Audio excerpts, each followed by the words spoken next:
नमस्कार, आप देख रहे हैं सत्य हिंदी और मैं हूं आपके साथ कृति से। भारतीय सामाजिक विज्ञान अनुसंधान परिषद यानी कि ICSSR ने मंगलवार को कहा कि वो CSDS को कारण बताओ नोटिस जारी करेगी। ICSSR एक सरकारी संस्था है जो शिक्षा मंत्रालय के साथ काम करती है। सामाजिक और मानव विज्ञान में रिसर्च को बढ़ावा देने वाली ICSSR देश की सबसे बड़ी संस्था है। वहीं दूसरी तरफ CSDS एक रिसर्च सेंटर है जो ICSSR से फंडिंग लेता है और अपने लोक नीति प्रोग्राम के लिए जाना जाता है। ये प्रोग्राम चुनावों और सामाजिक मुद्दों पर सर्वे और रिसर्च करता है। अब मामला ये है कि दोनों संस्थाएं आमने सामने खड़ी हो गई हैं। वजह यह है कि CSDS के जाने माने प्रोफेसर संजय कुमार ने सोशल मीडिया X पर एक दावा किया था कि महाराष्ट्र की 2 सीटों पर पिछले साल लोकसभा और विधानसभा चुनावों के बीच वोटरों की संख्या में काफी गिरावट आई थी। अब ICSSR का कहना है कि ये दावा गलत था और इसी वजह से CSDS से जवाब मांगा जाएगा। संजय कुमार ने लिखा था कि महाराष्ट्र के 2 विधानसभा क्षेत्रों रामटेक और देवलाली में 2024 के लोकसभा चुनाव और विधानसभा चुनावों के बीच वोटर्स की संख्या में 36% से 38% तक की भारी गिरावट देखी गई। अब ये बात छोटी नहीं थी, क्योंकि अगर ऐसा होता है तो इससे चुनाव की पारदर्शिता और निष्पक्षता पर गंभीर सवाल उठ सकते हैं। यही वजह है कि ICSSR ने इसे गंभीरता से लिया और CSDS को कारण बताओ नोटिस देने का फैसला किया है। संजय कुमार ने अपनी पोस्ट में कुछ ऐसे आंकड़े शेयर किए जो वाकई हैरान करने वाले थे।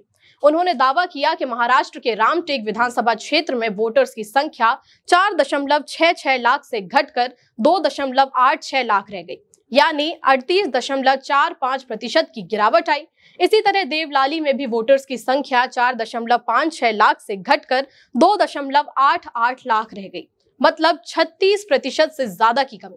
दूसरी तरफ संजय कुमार ने यह भी बताया कि नासिक पश्चिम में वोटर्स की संख्या 3.28 लाख से बढ़कर 4.83 लाख हो गई, यानी 47% से ज्यादा की बढ़त, और हिंगना में 3.14 लाख से 4.5 लाख हो गई, मतलब 43% से ज्यादा की बढ़ोतरी।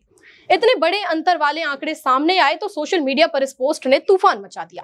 लेकिन बाद में किसी पत्रकार ने जब चुनाव आयोग की वेबसाइट पर जाकर आंकड़े देखे तो वो आंकड़े CSDS के आंकड़ों से मिल नहीं रहे थे।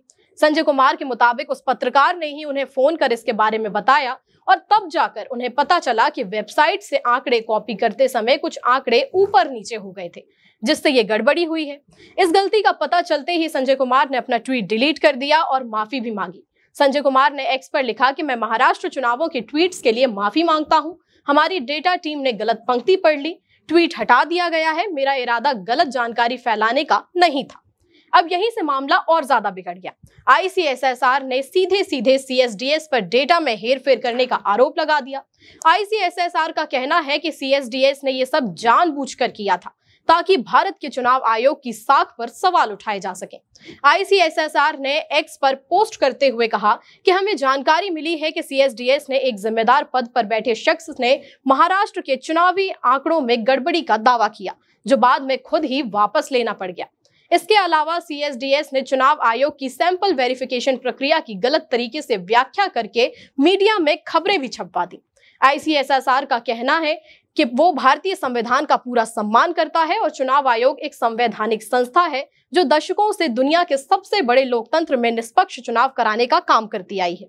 ऐसे में CSDS की हरकत को फंडिंग से जुड़े नियमों का गंभीर उल्लंघन माना गया है। इस पूरे विवाद पर बीजेपी भी पूरी तरह एक्टिव हो गई है। बीजेपी ने लोकसभा में विपक्ष के नेता राहुल गांधी पर सीधा आरोप लगाया कि राहुल ने CSDS के साथ मिलकर चुनाव आयोग पर झूठे और बेबुनियाद आरोप लगाए। बीजेपी के प्रवक्ता गौरव भाटिया ने प्रेस कॉन्फ्रेंस कर कहा कि संजय कुमार ने अपनी पोस्ट 40 घंटे बाद हटाई और तब तक कांग्रेस के नेता जैसे कि पवन खेड़ा और राहुल गांधी इस गलत डेटा को अपने राजनीतिक प्रचार के लिए इस्तेमाल कर चुके थे। गौरव भाटिया ने कहा कि संजय कुमार जैसे लोग खुद को सर्वे एजेंसी बताते हैं, लेकिन असल में ये राहुल गांधी जैसे नेताओं की कठपुतली बन चुके हैं। वहीं कांग्रेस ने भी पलटवार किया।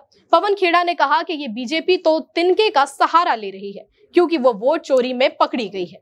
कांग्रेस की प्रवक्ता सुजाता पॉल ने NDTV से बातचीत करते हुए कहा कि हो सकता है हमने CSDS का डेटा इस्तेमाल किया हो, लेकिन महाराष्ट्र के तमाम आंकड़ों का हमने अपने कार्यकर्ताओं, ग्राउंड लेवल सूत्रों और अपने गठबंधन के सहयोगियों के जरिए इकट्ठा किए सबूतों से मिलान कर पेश किए थे। CSDS का डेटा तो बस एक एक्स्ट्रा एविडेंस था और संजय कुमार ने माफी क्यों मांगी ये उनकी समस्या है, हमारी नहीं। यानी अब ये मुद्दा सिर्फ डेटा या माफी का नहीं रहा, अब ये पूरी तरह से राजनीतिक लड़ाई बन चुका है। आपकी क्या राय है इस मामले में? संजय कुमार ने जो डेटा शेयर किया था वो गलती से हुआ या कुछ और? हमें कमेंट करके बताइएगा। वीडियो को लाइक और शेयर तो आप करेंगे ही। फिलहाल के लिए इतना ही, नमस्कार।